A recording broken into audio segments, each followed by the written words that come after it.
So it's really important that we watch the outlet of the filter because this one seems to have clogged up. Now when you're replacing or cleaning the sponge on these ASAP filters, this one's upside down right now, and there's the outlet.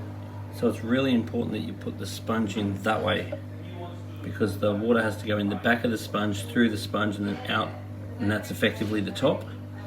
But in this case, it's been put in this way, and you can see that's where the water's going in, and that's clogging it up, because the water's supposed to go in behind the sponge, not on the sponge. So you need to line it up that way to make sure the water's going in behind the sponge.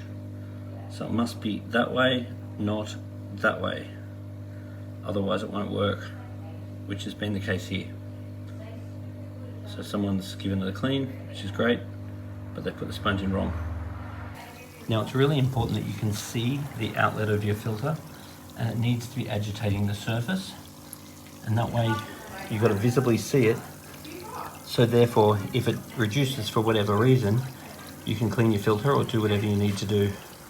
But the filter needs to be pumping strongly, and it needs to be agitating the surface if it's going to keep the water nice and clear. Now because this filter hasn't been running properly, there's a tiny bit of ammonia, a tiny bit of nitrite, pH is fine, and KH is slightly high.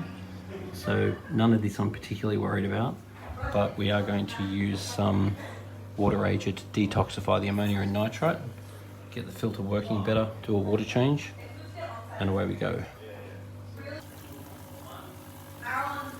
Okay, so the salt level is about just below 0.019, which is a very good salt level for a quarantine tank. I like to run the salt level low to make sure that the fish are not having any osmotic issues or get issues like white spot. Okay, now in this quarantine tank, we have a flame hawkfish.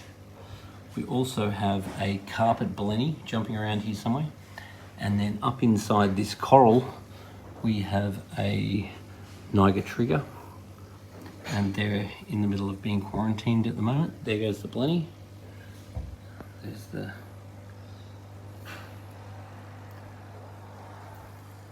And what I don't ever want to see is food on the bottom of the tank. So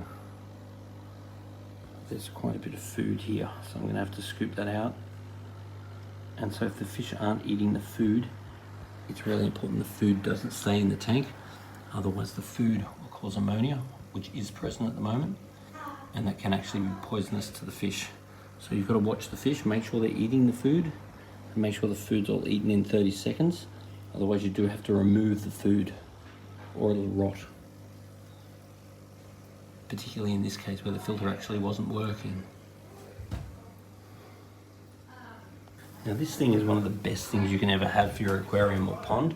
This is a fine net. So most fish nets are much coarser than this one. But why I love fine nets is that they can be used for removing uneaten food and stuff out of the aquarium, because it's fine enough to catch it. Now with a quarantine tank, we really want the lights to be off unless you're watching the fish. So we don't want any unnecessary algae or anything. It's easier just to have the lights off, and ambient lighting is fine.